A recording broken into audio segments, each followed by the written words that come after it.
Bonjour à toutes, bonjour à tous. Aujourd'hui, dans les chansons de ma vie sur Radio J, un homme qui depuis quelques 40 ans poursuit et donne vie à ses rêves. Qu'il soit auteur-compositeur, interprète, acteur, producteur de ses spectacles et d'autres artistes aussi, champion du monde de poker ou même fabricant d'huile d'olive, il excelle dans toutes les activités qu'il entreprend. C'est l'une des personnalités préférées des Français et en général et de Radio J en particulier. Patrick, bonjour. Patrick Bruel est aujourd'hui avec nous. Bonjour. Patrick, comment ça va en ce moment ? Ça va. Il y a des gens bien plus à plaindre que moi. Donc ça va. On est dans une situation très compliquée, très difficile pour quasiment tous les secteurs. Donc voilà, tout le monde fait avec. Mais c'est vrai que pour les artistes, en tout cas, c'est un moment de un peu de grande frustration. Mais à la fois, on peut aussi se reconstruire, écrire, s'inspirer, lire, et composer, essayer de préparer la suite. Mais en revanche, je pense à d'autres parties de notre profession comme les intermittents ou toutes les professions en rapport direct avec le spectacle qui sont dans une situation dramatique. Donc, oui, j'espère que les choses vont aller le plus vite possible et le mieux. Patrick, vient de sortir votre nouvel album, un album live, Le Fil. C'est une chanson qu'on entend beaucoup ici sur Radio J et partout ailleurs aussi. Au niveau de la situation, ce régime sans scène, vous le vivez comment au quotidien ? C'est un manque viscéral, ça vous manque d'aller les retrouver ? Vous savez, il y a deux périodes dans nos vies. Il y a les périodes de tournée et les périodes où on ne tourne pas. Oui. Moi, j'ai fait une très grosse tournée en toute l'année 2019, oui, qui devait se prolonger en mai, juin, juillet de l'année 2020, où donc du coup avait été reportée et qui n'ont pas eu lieu, mais qui auront lieu en 21, en mai, juin, juillet 21, j'espère. Donc oui, il y a une frustration parce qu'il devait y avoir des concerts, mais je suis privilégié. J'étais à la fin de cette immense tournée, alors que certains artistes qui étaient en préparation, qui étaient prêts à monter sur scène, qui avaient toute leur production qui était prête, leurs répétitions, les engagements et tout. Je pense à Matt Pokora, je pense à M, je pense à tout un tas d'artistes qui allaient partir sur la route, où là, c'est une immense frustration, bien sûr. Patrick, j'en reviens à cette chanson que nous entendons beaucoup ici. Le Fil, c'est une chanson qui tient une place très particulière pour vous. C'est une chanson sur la transmission, c'est une chanson sur le lien indéfectible entre un père et son ado, avec tout ce que ça peut comporter d'extraordinaire et même toujours extraordinaire quand c'est complexe. C'est pas, voilà, le fil, c'est ne lâche pas d'un côté comme de l'autre. Toi, mon fils, ne lâche pas, continue à tirer. Je vais tirer de l'autre côté, t'inquiète pas, je vais tirer, je vais tenir. Je vais tenir parce que tu me demandes que ça, en fait. Tu me demandes de tirer. Et plus tu vas me poser le problème et que je vais devoir tirer fort, plus je vais tirer, parce que si je lâche, c'est toi qui vas tomber. Et c'est ça qu'un enfant demande à son père. Et c'est ça qui m'a touché dans cette chanson. Vous êtes quel type de papa avec Léon et avec Oscar? Avec vos deux fils? Nous avons une relation extraordinaire, puisqu'elle est basée sur après tous les critères qui font qu'une relation père-fils est parfaite. C'est-à-dire qu'il y a évidemment une forme d'autorité qui est réclamée par l'enfant depuis toujours, oui, mais parce que cette autorité est naturelle et ne se discute pas sur ses fondements, le reste n'est que plaisir, n'est que... Vous êtes un papa copain complicité. Ou un papa? Je suis un papa copain. Papa copain, je suis un papa, mais par exemple, j'ai de la chance. Si je rencontrais mes deux enfants aujourd'hui, oui, qui ont 15 et 17 ans, dans une soirée, dans un dîner, mais j'aurais qu'une envie, c'est d'être leur meilleur copain. Parce qu'ils sont extraordinaires. J'ai beaucoup de chance. Et je vois l'impact qu'ils ont sur les gens. Je vois l'amour que les gens leur portent, parce qu'ils sont gentils, parce qu'ils sont bien élevés. Je ne m'envoie pas des fleurs, mais je les envoie à leur mère également. Et qui sont attentionnés, et qui sont curieux de tout, et qui sont tournés vers les autres. Et ils ont des valeurs. Et ils font évidemment des conneries comme tous les gamins. Comme tous les ados. Mais il y a un vieil adage qui dit qu'il est très difficile de pousser à l'ombre d'un grand chêne. vous avez senti que la place que vous aviez, vous, pouvait les gêner parfois ou pas? Non, mais on peut pas faire abstraction de ce qu'est la réalité. C'est certainement pas simple de grandir à côté de deux personnes publiques, oui. Leur maman et moi. Mais comme c'est pas simple pour Léon de grandir à côté d'Oscar, et comme ça sera pas simple pour n'importe qui de grandir à côté de Léon, parce qu'ils ont des personnalités très fortes, ils ont des activités et des centres d'intérêt qui les emmènent aussi sur d'autres terrains. Des velléités artistiques ou pas du tout? Oscar, un peu moins, parce qu'il est parti pour maintenant. Il vient d'intégrer une université aux États-Unis. Il vient d'entrer en médecine. Malgré ses à peine 17 ans. C'était drôle de le voir. Dieu bénisse. Dieu bénisse, comme tu dis. Mais enfin, il joue du piano très bien, il chante. Et bon, ça l'amuse beaucoup. Et quant à Léon, lui, il est à fond dans la production. Il a 15 ans, il produit, il fait des réals, il pose des sons, il fait du rap, il fait des trucs, il fait plein de trucs, il fait de la chanson aussi. Enfin, il aime beaucoup ça. En plus de ses études, il est en seconde. Bien sûr. Et ça, vous le suivez, il vous demande conseil, il vous envoie ça par MP3. Oui, je l'aide pas mal. Puis à la maison à Los Angeles, on a un home studio dans lequel il peut travailler. Puis avec des copains là-bas, des producteurs et des gens qui sont avec lui, qui l'aident un peu. Donc c'est eh bien, il est doué, il est très doué. En tout cas, on verra. Après, Moi, je vous propose, Patrick, qu'on l'écoute cette chanson, Le Fil, pour démarrer cette émission. On y va. Merci. Le Fil, cette chanson que nous entendons beaucoup sur toutes les radios en ce moment. Alors, Patrick, vous connaissez le principe de cette émission. Oui. Mis à part cette chanson qui est la vôtre et que nous avons choisie pour vous, c'est vous qui avez fait le programme. C'est vous qui nous avez envoyé certaines chansons comme ça. Et un de vos premiers choix, c'est quelqu'un avec qui vous avez vécu pendant 2 ans sur scène. C'est Barbara. C'est Barbara, oui. Vous êtes auteur-compositeur. Qu'est-ce que ça vous a apporté pendant un laps de temps, comme ça, une parenthèse dans votre carrière, de vous mettre au service des textes et des musiques de quelqu'un d'autre? Les textes et les musiques de quelqu'un d'autre qui parlaient tellement de moi. Je me suis tellement retrouvé. Je me retrouve dans Barbara depuis que j'ai 14 ans. Elle a fait partie de ma vie, elle a fait partie de mon évolution. J'ai eu la chance de la rencontrer. On en parlera. Je connais par cœur son parcours. J'ai tellement aimé chanter ses chansons pendant ces 2 ans. J'ai tellement aimé faire partager à des gens qui ne la connaissaient pas ou la connaissaient peu les chansons de Barbara. J'ai tellement été heureux quand j'ai vu que les gens allaient acheter ses disques à elle dans les magasins aux sorties des concerts. Et tous les soirs, je découvrais de nouvelles pépites, de nouvelles formulations. C'est votre maman qui vous l'a fait découvrir? Barbara, oui. Oui. C'était vraiment son idole. C'était vraiment le. Ça faisait partie des artistes qu'elle adorait, oui. Enfin, qu'elle adore toujours. Il y avait à l'époque, oui, on est dans les années 60, on est en 67, Bobino 67, le premier album qu'elle me fait écouter. À l'époque, oui, à la maison, c'est Brel, c'est Brassens, c'est Ferré, c'est Barbara, c'est Jean Ferrat. Les pères fondateurs, quoi. C'est les Stones, c'est les Beatles, enfin, on est dans les fin des années 60. C'est les pères fondateurs et qui ont été mes pères fondateurs. J'aurais pu aussi, par réflexe, en avoir d'autres. Oui. Et j'en ai eu d'autres après. Mais en tout cas, ceux-là ont été très, très fondateurs. Et Barbara, à travers ses chansons, a dit beaucoup de choses qui sont enfouies dans chacun de nous.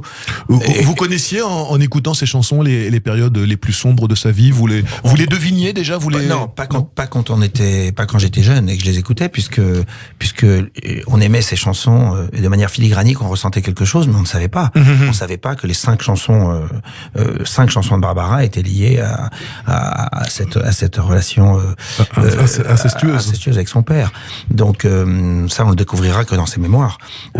Après, quand on fait le lien, évidemment, une chanson comme Mon enfance, qui est la chanson qu'on a choisie, je crois. Non, vous avez choisi aujourd'hui ma plus belle histoire d'amour. Ah. D'accord. Alors, mais on peut passer mon enfance aussi, Patrick, il n'y a aucun problème. C'est-à-dire que mon enfance dit tout de Barbara. Et elle est une des plus belles chansons de Barbara, et peut-être pas très connue. Alors, en effet, c'est pas la plus connue. On peut faire découvrir aux auditeurs éventuellement mon enfance. On va le faire. Mais sinon, évidemment, j'avais choisi Ma plus belle histoire d'amour parce que je terminais le spectacle avec ça, parce que c'est le plus bel hommage qu'un artiste ait jamais fait à un public. Oui, puis c'est la chanson de l'avènement. Elle est en première partie de Brassens à Bobino, et pour une fois, ça marche. Elle est en première partie, elle sent que ça marche, et c'est à ce moment-là qu'elle écrit cette chanson. Est-ce qu'il y a eu pour vous comme ça un moment où vous vous êtes dit, comme elle, à l'instar de ce qu'elle a vécu, à un moment, ça y est, ils arrivent, ils viennent. Est-ce que vous avez senti ça ? J'ai senti, quand je faisais des premières parties, oui, que ça suscitait un intérêt. C'est-à-dire que j'étais pas un artiste qui bouchait les trous en attendant que la vedette arrive. Je prenais une place. Que ça a été avec Philippe Laville ou Patrick Sébastien, ou c'est les premières parties que j'ai eu la chance de faire, mais je sentais que quelque chose se passait. Et quand on m'a dit, maintenant tu vas partir tout seul, ça va être toi, les gens étaient là. 1987, ma première vraie tournée, c'est 1987, et les gens sont là de manière assez disproportionnée par rapport à la petite vente de disques que j'ai fait. À l'époque, on a vendu à peine 15 000 albums et on remplit 4 Olympias. Avec une ambiance de folie. J'y étais. C'est vrai, c'est vrai. C'était. Et j'ai toujours eu envie de dire au public merci, bien sûr, merci, et bien sûr que Ma plus belle histoire d'amour, à part mes enfants. Ce qui fait la différence entre Barbara et moi, c'est que elle pouvait dire Ma plus belle histoire d'amour, c'est vous, à un public, parce que elle a malheureusement pas eu d'enfants. Mais à part ça. Oui. Et racontez-nous cette rencontre. Je crois que Charles Marouani, le regretté Charles Marouani que nous aimions tant, c'est cher Charles, a été un petit peu votre ambassadeur. Ah bon, complètement. Oui. J'étais allé voir Barbara pour la énième fois, et ça faisait plusieurs fois qu'il m'invitait, et à chaque fois je voulais pas la voir, j'avais peur. Enfin, j'avais très peur de cette rencontrer. Ah oui, j'avais peur. Ça m'a fait ça qu'avec elle, avec aucune autre de mes pas idoles, mais enfin des gens que j'aimais beaucoup. J'ai toujours voulu les rencontrer, mais Barbara, j'avais peur. Et un jour, votre maman était avec vous ce jour-là? Et ce jour, non, la première fois elle est pas avec moi. La première fois c'est le mercredi soir. On est à Mogador, je vais voir le spectacle, et à la fin j'allais pour partir, et là Charles Marouani me prend par la main, il me dit écoute, ça suffit maintenant. Tu viens la voir. Elle sait que tu es là. Tu viens pas, elle se vexe. Il me prend par la main, il m'amène dans la loge. Et là, la porte est ouverte. Elle a dit « Enfin !» Vous ne pouviez pas me fuir plus longtemps. Et vous ressentez quoi, vous, à ce moment-là? Non, mais là, j'étais bouleversé, j'étais ému. Et puis surtout, elle m'a tellement mis à l'aise tout de suite que je me suis assis et nous avons commencé à discuter. Et c'était très beau, c'était très fort. Et puis, je lui ai parlé de ma maman. Je lui ai dit, c'est ma maman qui m'a fait connaître la grande dame. Il me dit, mais revenez avec elle. Je lui ai dit, mais avec plaisir. Et le dimanche, nous sommes allés avec ma mère. Là, ça voir Barbara, la boucle était bouclée, et quand elle nous a reçus dans sa loge le dimanche et qu'elles se sont rencontrées, qu'elles se sont parlé, j'ai compris à quel point, j'ai compris l'importance de la rencontre entre un artiste et quelqu'un qui l'admire, quelqu'un qui a grandi avec. Donc je comprends ce que ça fait quand des gens veulent nous rencontrer et qu'on peut installer une relation comme ça, même très courte, mais qu'on puisse échanger, être là. Et oui, ça compte. C'était super. C'est un des plus beaux cadeaux que ce métier vous ait fait. Ah oui, c'était joli. Puis surtout qu'elle a ensuite continué par une correspondance avec moi, avec des fax, avec des encouragements. Vous n'avez jamais tenté de lui écrire quelque chose? Je n'aurais jamais osé. Elle vous l'a pas demandé non plus, parce que non. Avec Jean-Louis. À part Jean-Louis, je connais personne qui a écrit pour elle, réellement. Si, le jeune fils le regretté fils de Gérard Depardieu. Oui, bien sûr. Bien sûr, et nous avions parlé avec Guillaume de notre amour commun pour Barbara. Bien sûr, évidemment. On l'écoute, Barbara. Bien sûr. Mon enfance, le choix de Patrick Bruel dans les chansons de ma vie sur Radio J. Et vous savez quoi, Patrick, on est tellement bien avec elle, avec Barbara, puis vous en parlez aussi tellement bien. On l'écoute aussi, Ma plus belle histoire d'amour. Évidemment. Patrick, vous avez beaucoup de points communs avec Barbara, mais vous avez aussi un point commun qui a été que vous avez été tous les deux acteurs. Vous êtes tous les deux, elle a été actrice. Oui, pas longtemps, hein. Dans les films de Jacques Brel.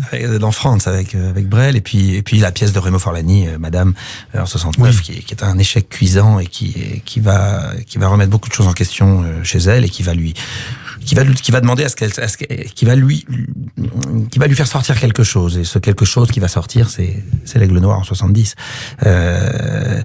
Mais oui, c'était le point commun avec Brel. Cette magnifique histoire d'amour avec Brel. On y vient, Jacques Brel. Vous avez choisi donc dans les chansons de ma vie, les vôtres, vous avez choisi Jeff. Sur laquelle je me suis construit sur ces chansons. Brel, en fait, quand je découvre, j'ai 5 ans ou 6 ans. 5 ans, je crois, 6 ans. C'est Amsterdam. Ma mère revient du concert. Que vous interprétez fort bien, guitare-voix aussi. Merci. Je vous en prie. Et je suis bouleversé par Amsterdam, touché. Pourquoi un gosse de 6 ans est touché par Amsterdam? Je n'ai pas la moindre idée, mais en tout cas, quelque chose me touche là-dedans. Et je dis j'aime Jacques Brel. Bon, voilà. Et donc, un an et demi plus tard, ma mère m'offre les bonbons.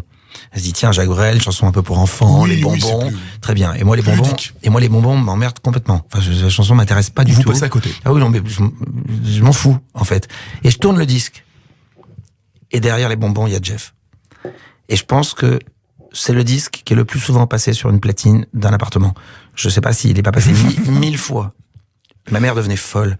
Qu'est-ce qui vous touche là-bas? C'est cette espèce je ne sais pas. d'histoire d'amitié pathétique, c'est quoi? Mais au fur et à mesure, au fil des années, il y a des choses qui vous touchent dans les chansons. C'est pas forcément la même chose. La première impression, quand on a 7 ans et qu'on aime Jeff, je sais pas si c'est l'histoire d'amitié, si c'est l'envolée. Ce qui me plaisait, c'était l'envolée. C'était les démarrages, le démarrage calme et puis monter, ce qui est un peu souvent le cas dans mes chansons. Oui. Il y avait quelque chose qui me touchait, qui m'embarquait. Et puis au fil du temps, on s'aperçoit que c'est la plus belle chanson sur l'amitié qu'il y ait jamais eu. Enfin, avec Manu de Renaud, bien sûr.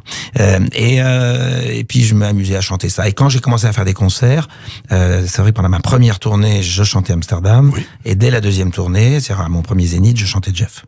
Et c'est quoi votre définition de l'amitié aujourd'hui? Être là même quand ça va pas. Vous avez beaucoup d'amis dans ce métier. C'est facile d'avoir des amis dans cette profession? Je t'en prie. J'ai des amis qui sont là depuis longtemps. J'ai des amis de longue date. Des amis que j'avais à la fac. Des amis dans toutes les professions. Et dans ce métier, j'ai rencontré des gens merveilleux. J'imagine que vous êtes beaucoup sollicité. Vous vous protégez beaucoup ou pas du tout? Vous êtes comme vous avez envie d'être? Pas vraiment, non. Je me protège pas. J'ai eu la chance de rencontrer des gens extraordinaires. J'ai eu la chance de lier des amitiés. J'ai eu parfois quelques déceptions, enfin comme tout le monde. Mais globalement, je suis bien heureux d'avoir pu rentrer un peu dans cette, je dis pas famille parce que le mot est toujours un peu galvaudé, mais vous savez quand les artistes vous donnent de l'affection ou vous montrent un réel intérêt, mais une réelle affection, c'est ça qui était important. Et quand il s'agit de Johnny Hallyday, c'est très important parce que c'est depuis le début jusqu'à la toute fin. Quand c'est Charles Aznavour, c'est depuis le début jusqu'à la toute fin. À partir du moment où j'ai rencontré ces gens, ils m'avaient adopté. Charles Trenet, c'était la même chose. Barbara. Vous aviez besoin de cette reconnaissance de vos pères? Mais qui ne l'aurait pas souhaité, l'aurait pas désiré. Peut-être vous particulièrement. Probablement. Compte tenu de votre enfance aussi, peut-être. Oui, probablement que il y a beaucoup de paires de substitutions là-dedans, parce que les artistes l'ont été pour moi, leurs textes, mais que ce soit les littératures, que ce soit Victor Hugo, que ce soit Stendhal. Et les rencontres d'ivresse que sont toutes importantes aussi, bien sûr. Voilà, bien sûr. Donc j'ai eu cette chance, voilà, c'est une chance énorme de pouvoir partager. Et puis après tous ces artistes que j'ai rencontrés pendant les Restos du Cœur, avec qui nous formons une belle équipe, j'ai une belle petite famille, c'est chouette. On parlait de Brel, on pense bien sûr à l'immense interprète, on pense aussi aux comédiens. Vous êtes aussi comédien. Qu'est-ce que la chanson vous apporte que le cinéma ne vous apporte pas, et inversement? Il y a une profonde liberté dans la chanson. D'abord, on est seul, on est face aux gens, on parle de soi. Vous jouez vos propres textes et on joue. Oui, mais même si c'est pas les propres textes, c'est en tout cas, on est en prise directe et on se raconte sans filet, sans filtre. Alors que le cinéma ou le théâtre, on s'abrite derrière on occulte la présence des caméras ou du public et on s'abrite derrière un texte, on est au service d'une équipe, d'une troupe et on est sur une introspection un peu différente. Mais j'ai cette chance extraordinaire que de pouvoir faire les deux et d'avoir une complémentarité. Patrick Bruel, réalisateur, vous y pensez? J'y ai toujours pensé sans jamais trop le faire, à part la co-réalisation et le montage de mes clips. Mais là, on verra, ouais. Mais il faut une urgence. Il faut une idée très forte et une urgence. C'est beaucoup de temps, un film. C'est 2 ans d'une vie, 2 ans et demi, 3 ans d'une vie pour écrire, monter, réaliser un film. Mais il faut qu'il y ait une urgence. Il faut que ce soit un peu vital. Mais comme toute œuvre artistique, il faut que ça vous réveille la nuit. Ça vous réveille pas la nuit. Il y en a d'autres que ça réveille la nuit qui vont le faire mieux que vous. Patrick, on va écouter cette chanson dont vous avez usé les micro-sillons dans votre salle à manger. On écoute laquelle? Ma version ou celle de Jacques Brel? On va écouter celle de Jacques Brel peut-être, puisque c'est vous qui l'avez choisi. Jeff, magnifique chanson de Jacques Brel. Jeff, Jacques Brel, Patrick Bruel, les chansons de votre vie, on continue comme ça agréablement à survoler la bande originale de votre vie. Alors il y a That Friend. That's what friends are for. You have a very good accent, Patrick. Bilingual. That's what friends are for. Yeah, John Warwick, Elton John, Stevie Wonder. Pourquoi cette chanson?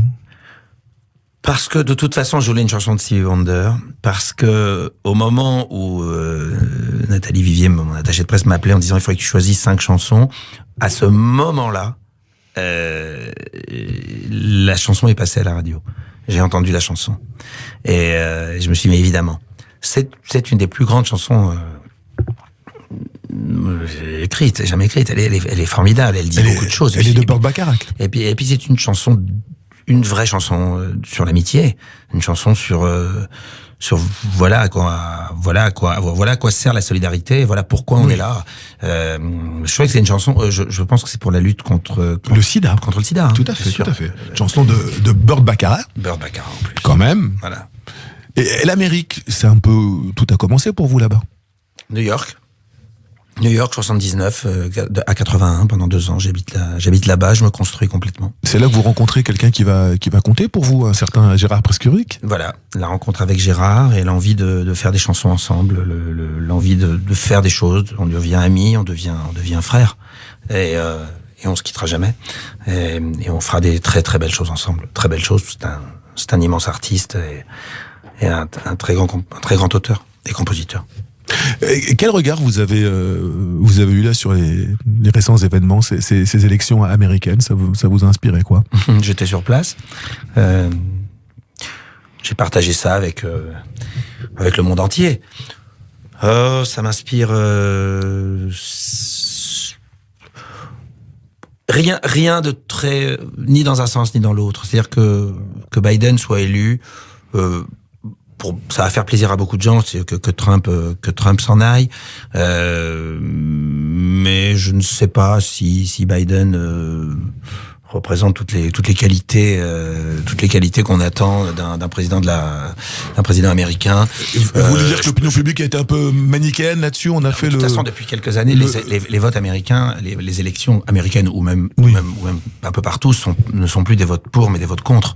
On a voté contre Hillary Clinton pour élire Trump. On vote contre Trump pour élire Biden. On vote contre l'un pour élire l'autre. C'est pas sur le programme incroyable de l'un ou de l'autre que l'élection se fait. Alors à part Obama qui lui avait avec son charisme, il est arrivé avec quelque chose qui était presque indiscutable. Mais là je ne sais pas. Alors comment on verra le 14 décembre. A priori l'élection est pliée. Je pense que Biden va passer, mais je pense que Trump a pas mis 1000 avocats sur le coup uniquement par ego. Il le met parce qu'il sait, parce qu'il connaît le système. Et pourquoi il connaît le système? Parce qu'il en a profité il y a 4 ans. Bien évidemment. Puisque les autres ne le disent pas, puisque Hillary Clinton n'a pas discuté, puisque Al Gore n'avait pas discuté. Al Gore avait un tout petit peu discuté. Pas du tout. Pratiquement pas. Il a laissé passer. Il a discuté un petit peu, mais il a laissé passer alors qu'il était élu, carrément. Al Gore, s'il avait fait ce que Trump fait aujourd'hui, il aurait été président. Il passait, c'était sûr. Mais par une espèce de souci démocratique, par une souci de respect, de loyauté, Voilà. Mais lui, Trump, il s'en fout. Lui, il connaît le système. Et puis il voit que là, le système, il est pas à son avantage, donc du coup, il essaie de rentrer dedans. On va voir s'il passe. Ça va être compliqué parce que maintenant, il y a 2 États à gagner, à inverser. Et d'ici le 14 décembre, avec les lawsuits américains sont longs. Donc ça va être un petit peu compliqué. Mais ce qui nous a fait un peu peur, parce que j'étais sur place à ce moment-là, c'était qu'évidemment, quand on descend dans la rue aux États-Unis, c'est pas de la rigolade, quoi. Donc tout le monde a eu un peu peur des riot guns, tout le monde a eu peur pas une guerre civile, mais enfin de quelque chose qui pouvait se profiler à ça. Et vous verriez, Los Angeles, pendant le moment où j'y étais la semaine dernière, il y avait une véritable tension. C'était que vous vous souvenez les gilets jaunes à Paris avec dans le quartier, là, avec tous les boutiques en bois, enfin les trucs en bois sur tous les barricades, les protections sur toutes les vitrines. Oui. Et tout LA était comme ça, et j'étais à New York 4 jours avant et c'était pareil. Donc on aurait pu s'attendre à quelque chose de très violent. J'espère que ça sera pas le cas, et voilà. Patrick, on est sur Radio J, une radio cultuelle et culturelle. On parlait des élections américaines. Ça m'amène tout naturellement, il n'y a qu'un pas à franchir pour parler de la politique israélienne. Il y a forcément des corrélations entre cette élection et ce qui va se passer au Moyen-Orient. Vous n'avez jamais mis votre mouchoir sur vos idées. Vous avez toujours dit ce que vous aviez envie de dire. Et d'un de votre appartenance au peuple juif. Et lorsque vous aviez des choses à dire, vous nous êtes jamais caché derrière votre petit doigt. Est-ce que ça vous a joué des tours, ça? Vous l'avez payé? Ça vous fait pas que des amis. À partir du moment où vous donnez votre opinion, vous ne pouvez pas satisfaire tout le monde. Encore que mon opinion était plutôt une opinion pacifique, réconciliatrice, si on peut dire. Voilà. J'ai toujours prôné la création de 2 États dans les respects, dans la totale sécurité d'Israël.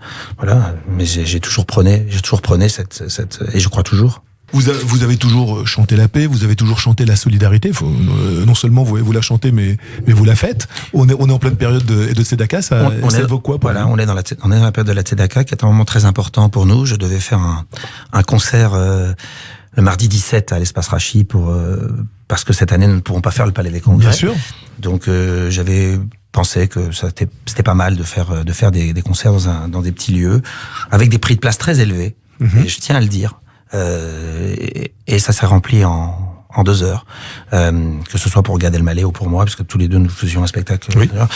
Mais ces spectacles auront lieu et on les reporte assez vite parce que la Tzedaka a besoin de nous, a besoin plus que jamais, et pour y avoir participé, pour en avoir été le parrain, pour avoir été sur les lieux, pour être allé voir, c'était formidable de voir à quel point l'argent qui est donné généreusement par les gens va directement à ceux qui en ont besoin. Et ce sont des moments forts, et la communauté juive a besoin d'être de plus en plus solidaire, de plus en plus soudée, de plus en plus forte, et pas uniquement, puisque quand on parle de Tzedaka, ça ne concerne pas uniquement la communauté juive. Et la solidarité, ça concerne tout le monde. Est ouverte à tout le monde. Et c'est votre fierté d'artiste, ça, que de pouvoir amener ce petit bonheur à ceux qui n'en ont pas.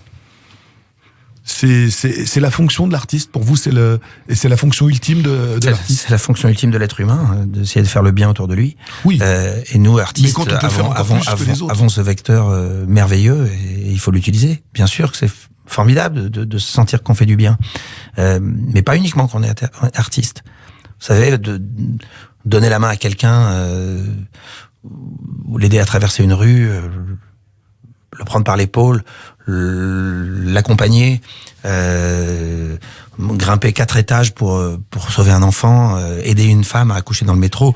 Là, ce sont des héros, tout ça. Ce sont eux les vrais héros. Nous, artistes, on a à notre humble niveau, on apporte quelque chose. Les héros du quotidien que vous chantez fort bien dans. Oui, c'est cette chanson Héros qui était très mise en avant au moment du confinement, et j'en étais tellement fier, parce que c'est ça qui est important, bien sûr. C'est important, on a reçu. J'ai eu de la chance. À un moment donné, j'ai eu une étoile, ou quelqu'un qui a dit, lui, on va lui donner la chance de faire des choses. C'est votre manière de rendre ça? Donc, c'est impossible de ne pas redistribuer. On doit redistribuer. Et moi, je suis content de pouvoir redistribuer à ma manière tout ce que je peux. Une chanson emblématique de la Tzedaka, elle n'a pas été écrite pour ça, mais on va l'écouter maintenant, c'est votre choix. That's what friends are for. Vous voyez, j'ai fait des pros dans 2 minutes en anglais. Your accent's great. On l'écoute. Dionne Warwick, le choix de Patrick Bruel dans Les chansons de ma vie est sur Radio J. Alors, je vous propose de faire comme ça, bâton rompu, un petit retour en arrière, et vous allez voir où je veux en venir. Moi, je ne fais que suivre le fil directeur que vous nous avez donné avec le choix de vos chansons. Racontez-moi la première fois que vous allez voir Michel Sardou à l'Olympia. 1975, 20 janvier à peu près, ou 21 janvier, enfin dans ces eaux-là. Je suis sur le boulevard des Capucines, je vais acheter des places pour France-Pays de Galles. Il y a plus du match de rugby. Il n'y a plus de place, je marche sur le trottoir, on est un samedi, et je lève les yeux devant le fronton de l'Olympia, et je remarque Michel Sardou. Et je me dis, tiens, Michel Sardou, je connaissais pas bien, je connaissais La maladie d'amour, sur laquelle j'avais dansé avec les filles l'été 74. Vous aviez beaucoup pécho, quoi, là-dessus. On va dire que c'était une chanson qui a incité au rencontre, en tout cas. C'était joli.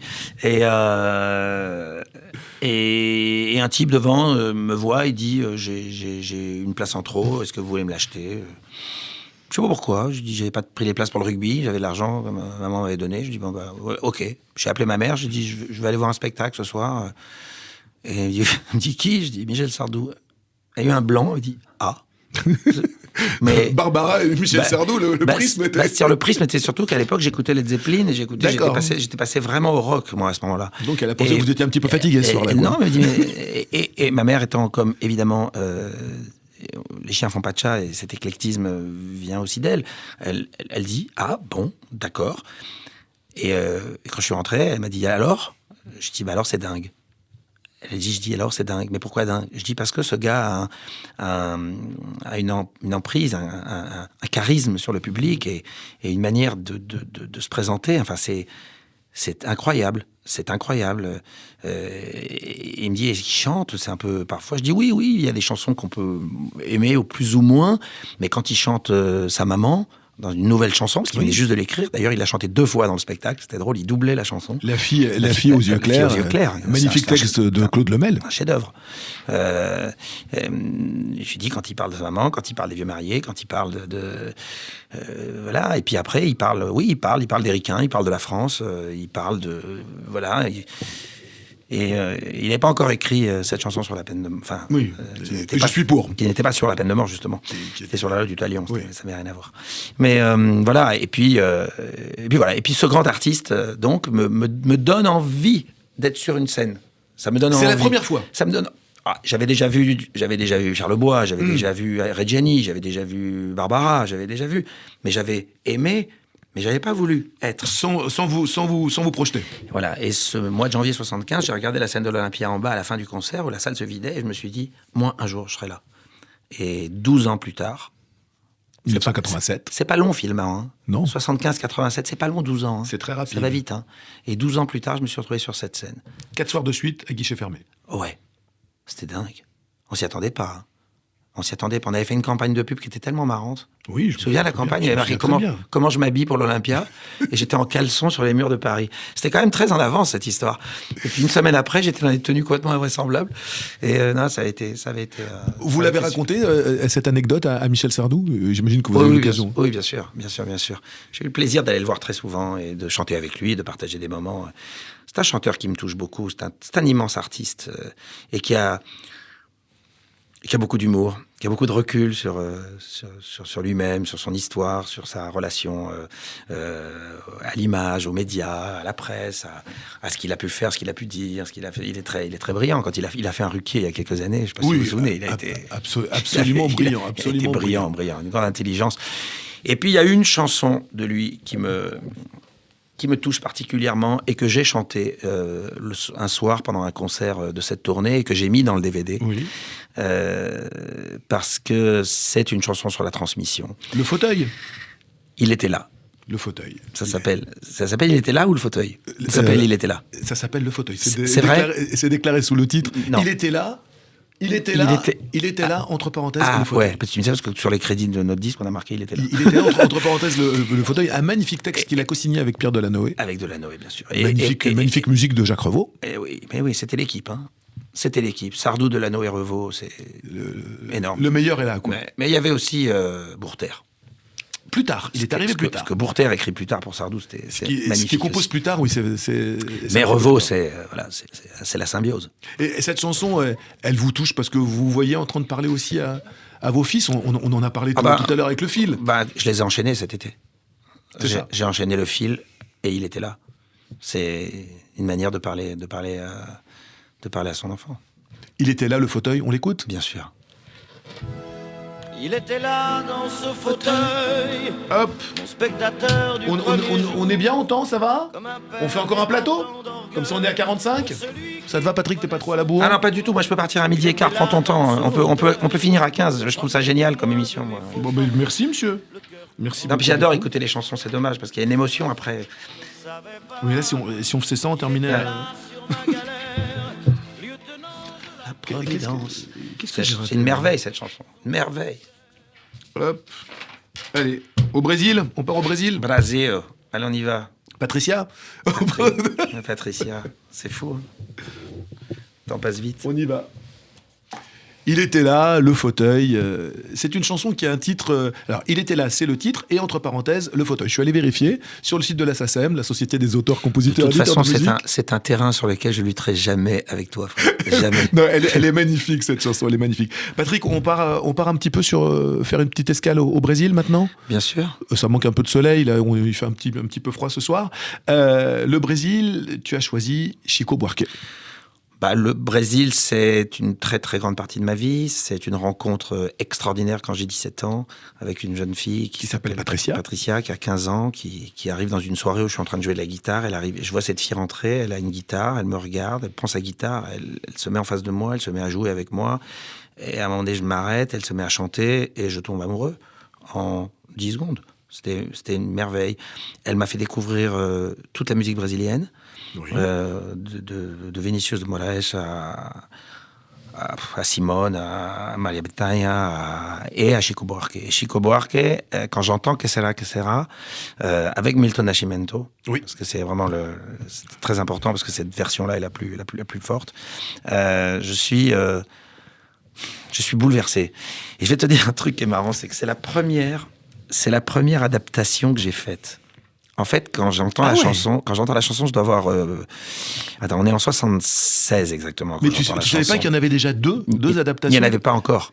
Ah si, et Nicole Croisy, 72. Ah d'accord. Mais Jean-Pierre Lang. Mais il n'y avait pas Nougaro. Non, Nougaro c'est après. Et celle de Nicole Croisy, je la connais pas. Mais donc moi, j'écris, je me dis, je vais la chanter en français. Et j'écris un texte. D'accord. Et j'écris un texte qui colle avec... Mais je crois que tu aurais pu écrire le bottin, ça collait sur ce texte. Tellement c'était magique. Et puis j'avais ma chanson et je commençais un peu à la chanter dans les soirées, parce que moi je chantais dans toutes les soirées chez Patricia ou chez tous les copains.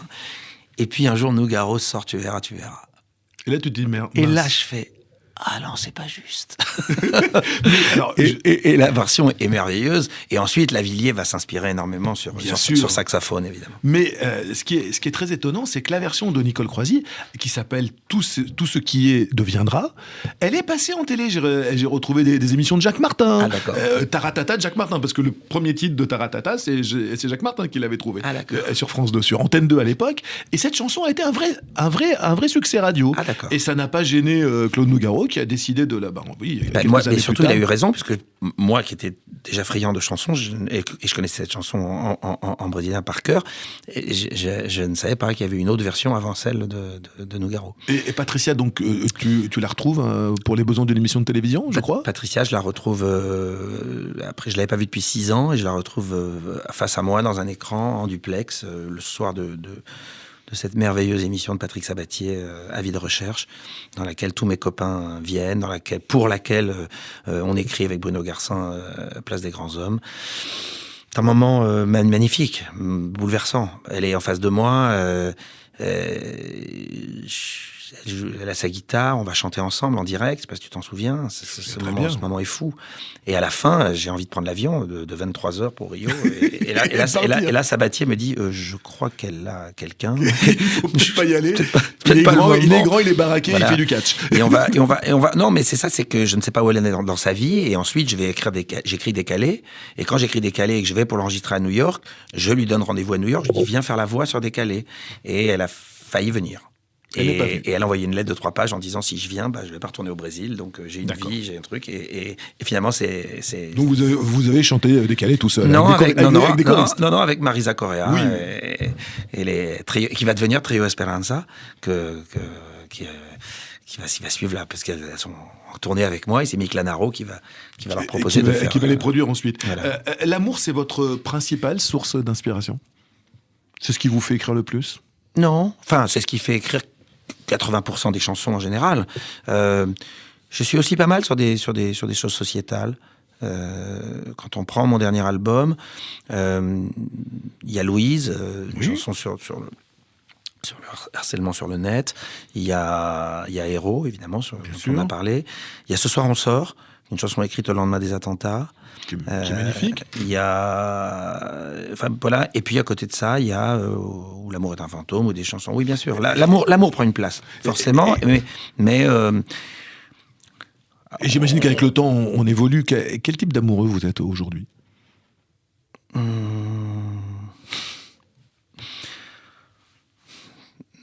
Tendre, attentionné et... Le même qu'à 20 ans? Probablement, oui. Probablement les mêmes fondamentaux. Ouais. Finalement. Moi, j'ai toujours été assez... Je suis passionné. Donc, je suis passionné. J'ai une forme de romantisme passionné, rapide, tout de suite. Et après, ça peut durer plus ou moins. La passion ne dure pas. On a coutume de dire. Ça dépend pour qui. Vous savez, parfois, je croise des gens et je suis tellement admiratif et tellement presque un peu jaloux de me dire... Waouh, une passion de 40 ans, une passion de 30 ans, ça arrive et c'est magnifique. Et Bec BD a dit que l'amour durait 3 ans. Oui, mais enfin bon. Ça lui appartient, c'est ça? Ça lui appartient, forcément, mais c'est certainement pas totalement faux sur un... Mais bon, Ça peut faire 3 ans et demi aussi, quoi. Moi, j'ai écrit une chanson qui s'appelle 3 ans et demi d'amour. Oui. 3 ans et demi d'amour et C'est bien pour ça que je vous... 3 ans et demi d'amour et quelques semaines. Moi, je vous propose qu'on retourne un petit peu au Brésil. Patricia, Ok Serra, Chico Buarque. On l'écoute? Allez, quelle merveille. Chico Buarque, Milton. Vous savez, il y a énormément de versions de cette chanson. Ils l'ont chantée plusieurs fois ensemble. Oui. Et la version originale est une version qui est très up-tempo. Là. Quand le disque est sorti, c'était « Oh, que sera, oui, c'était da dentro da gente, que não devia... » Là, le tempo est beaucoup plus lent.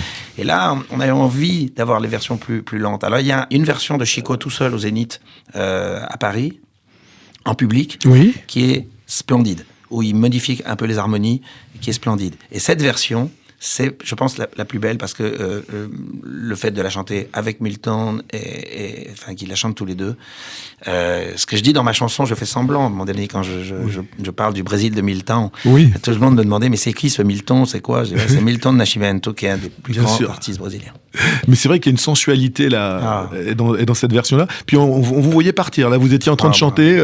Quelle émotion, franchement. Patrick, on pourrait rester des heures avec vous. Vous avez tellement de choses à dire. Mais avec vous aussi, Fred, parce que vous êtes un tel passionné de musique et vous savez tellement en parler et transmettre. Alors on se vous voit pour les besoins de la radio, ça me fait toujours bizarre. C'est très gentil en tout cas. On se connaît depuis si longtemps et vraiment ce que tu apportes à cette... la joie que tu apportes à la chanson, vraiment, au nom de plein d'artistes, je te salue. Voilà. Merci beaucoup, Patrick. Bah, écoute, je prends ça comme un immense compliment venant de ta part.